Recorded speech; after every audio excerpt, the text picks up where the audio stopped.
Fala aí, meninos e meninas, fala aí, curiosos, tudo beleza? Seguinte,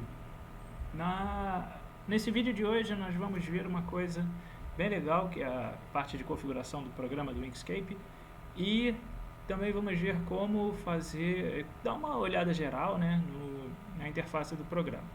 Também iremos ver como é que salva o arquivo, que é um arquivo específico para a internet, e vamos também dar uma olhada nas primeiras coisinhas assim do programa, que vale a pena verificar nesse videozinho curto aí, espero eu que não mais do que 10 minutos, tá ok?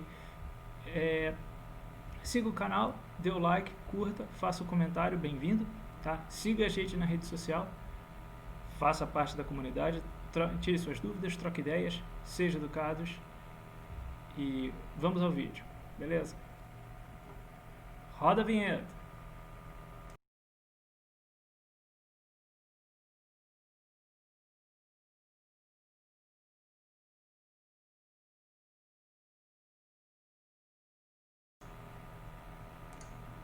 Assim que acaba de instalar o programa, essa tela fica definida como tela padrão do nosso Inkscape, ok?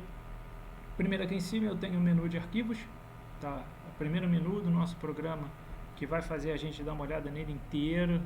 A maioria das funções estão relacionadas tanto à área de trabalho quanto a esse menu. Todas as ações que existem na área de trabalho são facultativo a essa linha, essa coluna de ferramentas, tá? Ou linha vertical, tanto faz, de ferramentas que tem uma infinidade delas. Infinidade foi exagero, ok, beleza. É uma quantidade razoável de ferramentas que serve para basicamente tudo que a gente precisa. Do lado direito a gente tem outras opções.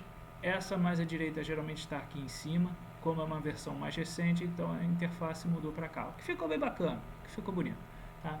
Configurações de salvar, arquivo novo, exportar, importar, mudar de camada, estão aqui também à direita, uma outra mudança que teve em relação às versões mais antigas, tá? O que foi bem-vindo porque deixa a tela um pouco mais limpa. E as cores, a barra de cores que existe no programa, ok? Toda vez que começa um novo arquivo, o Inkscape abre inevitavelmente nessa tela.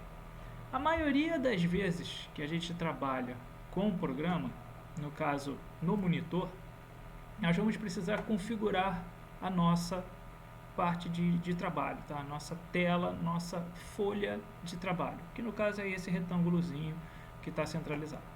Para isso, vou no arquivo, propriedades do desenho, atalho, também facilita, e ele vai me abrir essa janela.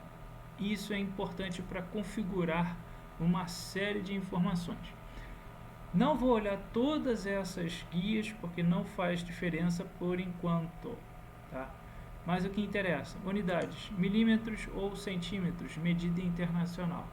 Int, tá? Que é polegada, PC, PX e PT. PC, se eu não estou errado, é picas, PX são pixels, ou seja, o ponto que forma a imagem no monitor, e PT é pontos de picas, tá? Que é uma medida muito antiga de impressão. No nosso caso, a gente vai manter em milímetros, tá? Também tenho aqui pré-configurações importantes, tá? A4, medida internacional, letra e o legal. Letra é a carta americana, legal são os documentos oficiais do governo, por aí vai. Tá? Tem outras medidas aqui, medidas internacionais em milímetros, tá? Quando muda para o americano ele entende int, polegada, então tem uma medida diferente, mas a maioria das informações do formato A e B estão em milímetros. Se eu mudar, outra coisa aqui, voltou para o int, CSE, PT, pontos de pica e banner, ícone, tá? Relacionadas a resoluções de monitor. Tá? Isso é importante saber. Ter essas diferenças aqui é muito interessante para facilitar o nosso trabalho. No nosso caso, vamos manter A4, que é o formato de impressão brasileiro, e paisagem vertical, retrato horizontal. Quando eu clico nesse íconezinho, a minha tela de fundo muda automaticamente, essa folha de papel. O que isso representa? Que ele vai mudar de acordo com o que eu estou trabalhando. Ele estava configurado errado, mas tudo bem. Está de boa, estou tranquilo. Escala de 1 para 1, ou seja, x e y seguem a mesma medida, mesma configuração e outras informações, tá, que são importantes. Não tem um botão de OK, não tem um botão de aplicar, porque ele aplica isso automaticamente. Se eu quiser mudar, posso mudar também a medida que eu estou usando. Tá? Unidades em centímetros, tá? Tanto em cima quanto embaixo tem a proporção. Okay? Escala aqui, é bom saber que existe, que temos como trabalhar em cima dela. Não vou trabalhar em escala porque não faz muita diferença por enquanto, mas só para entender, centímetros, 21 centímetros, 29,7 centímetros. Se eu mudar para milímetro, ele acrescenta mais uma casa decimal. Então vamos manter centímetros. Com o botão esquerdo do mouse, clique e arrasto, clica e arrasta, cria esse quadrado. Com o botão do meio, clique e arrasta, eu tenho a ferramenta Pan, ou ferramenta mãozinha, que no caso geralmente é relacionada à barra de espaço. Aqui está no botão do meio. Para frente e para trás ele sobe e desce, com o Ctrl ele afasta para trás e aproxima para frente. O Alt não faz nada. Por quê? Porque não é característica do programa usar a tecla Alt. Shift para a esquerda, ele rodela para frente. Shift para a direita, rodela para trás. São as movimentações básicas nos eixos horizontal e vertical, que isso é importante saber. Ok?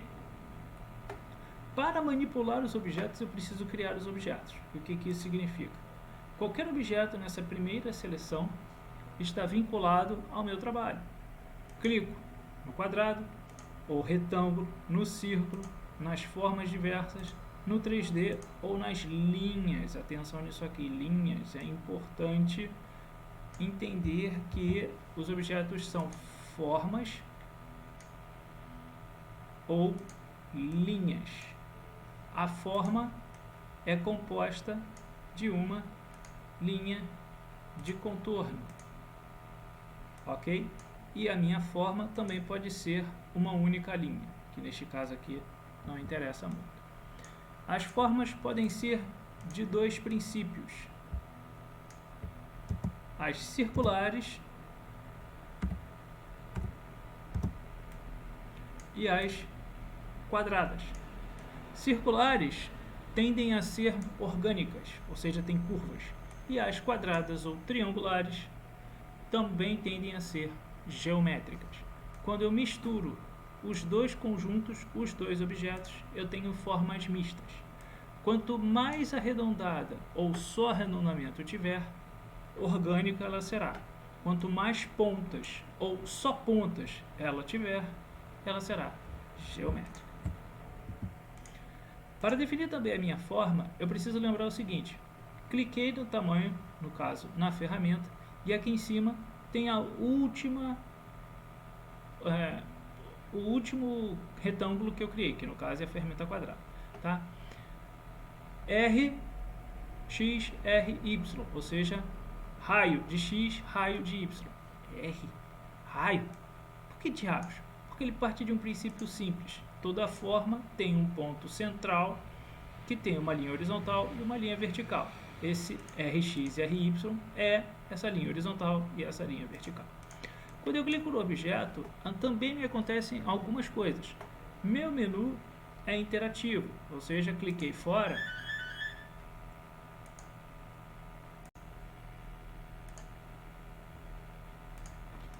toda vez que eu estou num objeto, meu menu em cima muda a forma de trabalhar. Isso significa o quê? Que eu preciso estar nessa seleção para fazer esse conjunto de ferramentas funcionar. Selecionar múltiplos arquivos e selecionar sobreposição. Quando eu clico no meu objeto, ele muda das setas que indicam escala, qualquer que seja ela, ou rotação. Rotação e inclinação. Posso mudar a forma do meu objeto só trabalhando essa ideia simples. Toda vez que eu também trabalho no Inkscape, cada arquivo, cada objeto é uma subcamada. O que significa? Ctrl D duplica o objeto. Ctrl D duplica o objeto. Eu tenho 3 objetos no meu conjunto. Mesmo sendo iguais, graças às cores, eu tenho eles de forma independente. Posso deixar uma única cor, mas não é o caso. O objeto de fundo é o azul. O objeto intermediário é o verde. O objeto superior é o amarelo. Então essa é a camada mais alta, subcamada mais alta. Essa é a camada intermediária.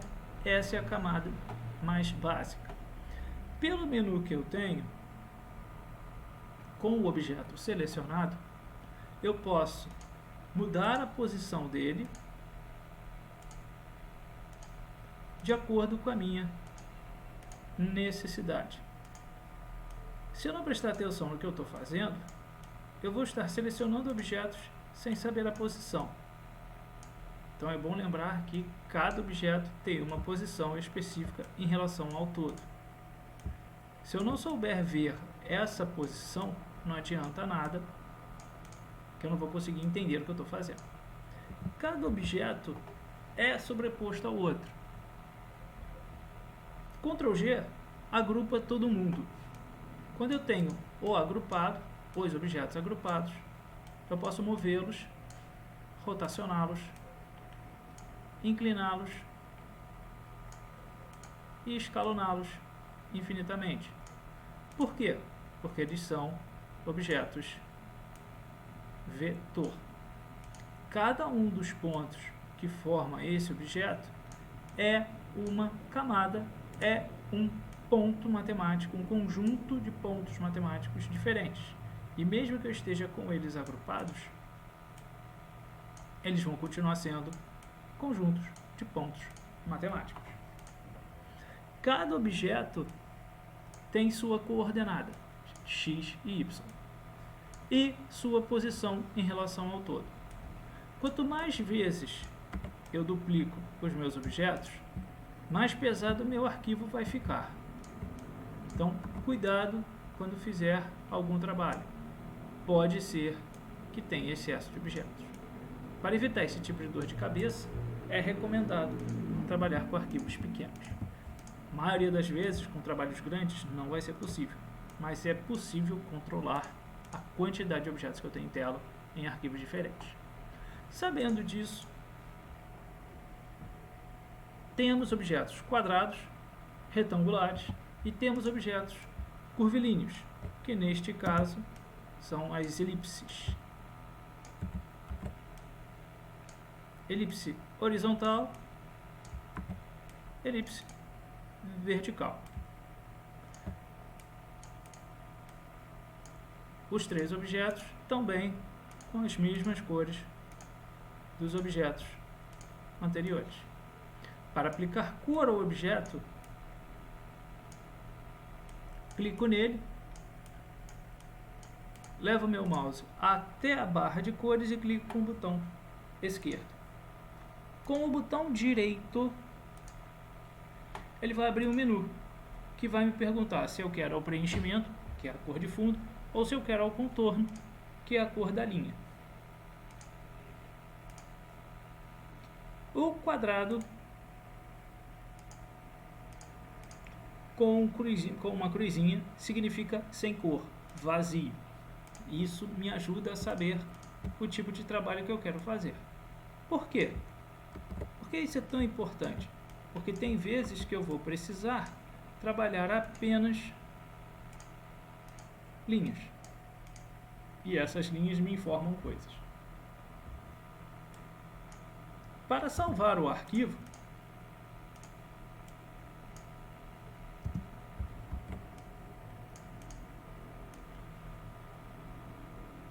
e quando o objeto está vazio, ele mostra o que há por trás dele.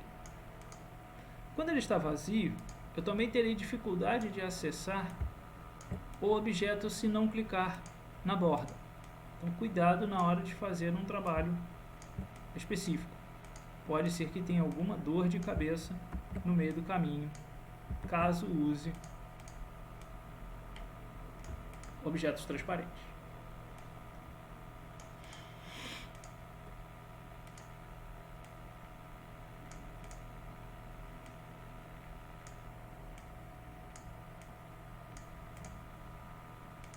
Vou ter que colocar uma outra cor aqui que fica melhor. Depois de definidos os objetos, preciso salvar o meu arquivo. Arquivo, salvar como? E ele me abre uma nova janela. O que isso significa? Toda vez que eu estou trabalhando com o meu arquivo, eu tenho que salvá-lo de maneira sequencial. Quanto mais vezes eu tenho o meu arquivo sequenciado, mais fácil é retornar ao original ou a alguma versão anterior que era melhor do que uma futura. Quando eu desligo o programa, ele perde a informação do histórico. E sem essa informação, eu não tenho como fazer funcionar o Ctrl Z. Quem joga muito sabe que salvar regularmente é importante. Quem faz programação sabe que existe uma coisa chamada controle de versão. Ao final de uma determinada quantidade de etapas, faz-se uma versão estável do programa que está sendo criado. E disso eu tenho uma versão, a tal versionificação da versão do programa, do trabalho que está sendo executado. A quantidade de vezes que você salva o seu arquivo regularmente ajuda a saber qual é a versão que você está. Também durante o save é importante saber quais são os arquivos que existem disponíveis. O Inkscape me permite salvar em vários arquivos. Arquivo de SVG para a internet, tá? E a vantagem do SVG é poder lê-lo no navegador. EPS, que funciona como arquivo intermediário entre programas, tá? E é um vetor, isso é importante. Paleta do GIMP, que é um programa de edição de imagem gratuito. ODG, que também funciona muito para alguns arquivos, se eu não estou errado, é do LibreOffice, que tem um programa de desenho dentro dele. Synfig, que é um programa de animação que é interessante saber que dá para trabalhar com exportação do arquivo e animar no Synfig. Isso é muito legal porque ajuda a manter as camadas. E o PDF, que se eu precisar fazer uma apresentação, várias camadas, várias coisas independentes, defino quais e quantas páginas são e exporto como um PDF, muitas vezes preparado para impressão ou interativo, que ajuda a ver num dispositivo móvel. Resultado, essa variedade de opções ajuda a manter o trabalho mais fácil e mais organizado, de ser compatível também com outros computadores e outras pessoas que não têm um determinado programa e tem outro e conseguem ver qual é o resultado.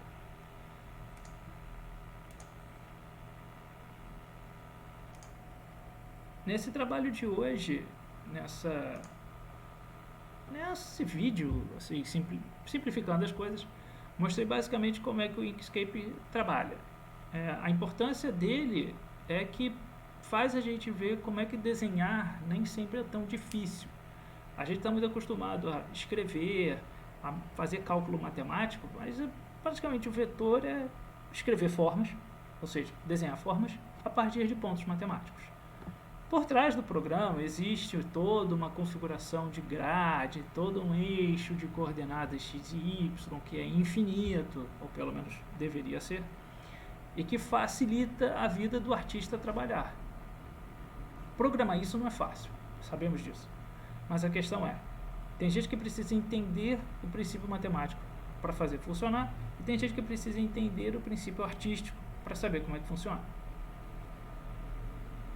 Dessa forma eu deixo aqui disponível esse vídeo mais educativo, mais explicativo do que é o programa vetor, como salvar e como mantê-lo organizado. E no próximo vídeo venho com outras informações, outras coisas legais que dá para fazer só com pequenas coisinhas que você vai trabalhar no dia a dia, mas que já dá uma ideia bem grande do que é possível executar com tão poucas opções. Tá ok? Até a próxima, dá o like, faça o comentário, bem-vindo, siga a gente lá na rede social e até o próximo.